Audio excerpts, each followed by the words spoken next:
Hey guys, welcome to my channel and in this video where I gonna be talking about the best features for the iPhone ke-17. We have 4 new phones to talk about today. So where I going to break down some of the new features that they all share as well as some of the individual features that are unique to certain models. Let's go ahead and start with the USB-C port that every single iPhone 17 has. And not only is it USB-C, but it's USB ke 3.0. So that means the transfer speeds from your phone to your computer or vice versa can now reach up to 10 gigabits per second compared to just 480 megabits per second before. Now the easiest way to get the fastest transfer speeds is by using a USB 3 cable that you plug into your computer that also has a USB 3 port. You can also use a USB-C to USB-C cable. Now if you want to use a lightning cable, you won't get those fast transfer speeds, but at least you have the option. Now the other benefit of having USB-C is that you no longer need to carry around your lightning cable and you can instead use an USB-C cable whether it is for Android or another device or even your MacBook charger.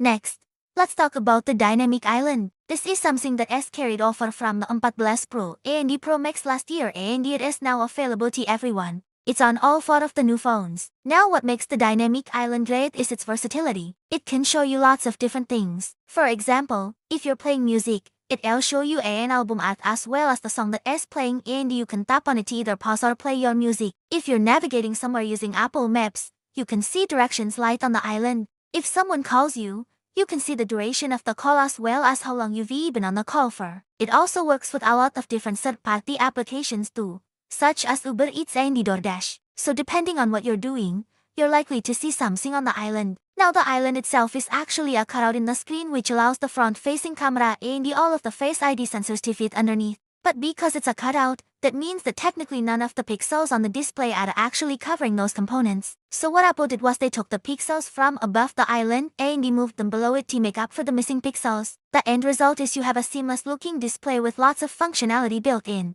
Next, let's talk about the accent button. Now this is exclusive to the Pros and it replaces the mute switch that we've had on iPhones for years. With the accent button, you can choose what accent you want to perform when you press it. So for example, you could choose to turn on the flashlight, launch the camera app or toggle your silent ringer switch, which is exactly what I do. When you hold down the accent button, you'll get some options on the screen. And then once you select one, you can press the button and it'll execute that accent. The accent button can also be used while you're taking photos. So for example, if you set it to launch the camera, you can hold down the accent button and it'll open the camera app so you can take a photo. Or if you set it to turn on the flashlight, you can do that as well. The accent button is also customizable when it comes to the actual feel of pressing the button. So in settings, you can choose between 3 different feels. There's default, which gives you a tactile feel when you push it. There's a second option called a clicky feel, which makes it feel like you're pressing a physical switch, and the last one is a more soft feel. The next feature is the titanium build. This is available on the Pro and the Pro Max and it replaces the stainless steel edge that we've seen on iPhones for a few years now. The edges are a little less sharp this time around and they're much lighter. In fact, the Pro Max was almost 20% less than the previous model. Now titanium is also less prone to fingerprints and smudges and it looks really nice. Overall, I think the new edges look great. They don't catch on things as easily as the old stainless steel ones. But it's still early days and I'm curious to see how they fare over time. Another feature for the Pros is the updated camera. Now all of the new iPhones this year have a larger main sensor and that means that they can all capture more light and data and produce higher quality photos. All of them also have a better ultra-wide lens.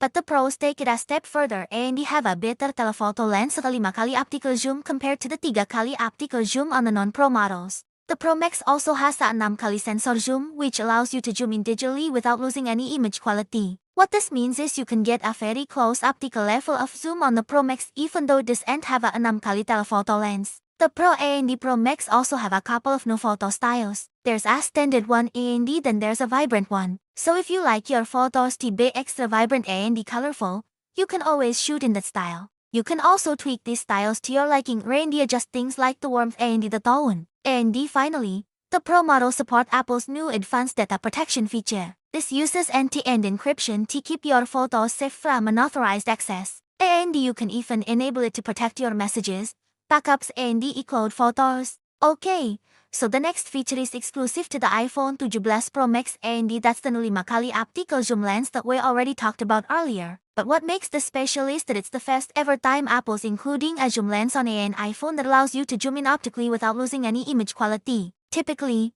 once you hit 3x zoom on an iPhone, anything beyond that is digital zoom. And while it still looks pretty good, it's not as good as optical zoom, but the Pro Max changes all of that. And I've already noticed that when I'm shooting video on the 17 Pro Max, there's a small crop factor that activates once you hit 3x zoom, which indicates that that's where the 5x optical zoom lens kicks in. Now the last feature we're going to discuss is something that's exclusive to the iPhone 17 Plus and that's the larger 6.7-inch display. Now last year, the Pro Max was the only phone to have this size, but now the 17 Plus also has it. Now this means that you have a larger canvas to work with when you're editing photos or video and it also means that you have larger controls and buttons, making the phone easier to use. I found the text and the video also appear larger on the 17 Plus than they did on the 14 Plus, making for a better overall experience. So those are some of the best features for the iPhone 17.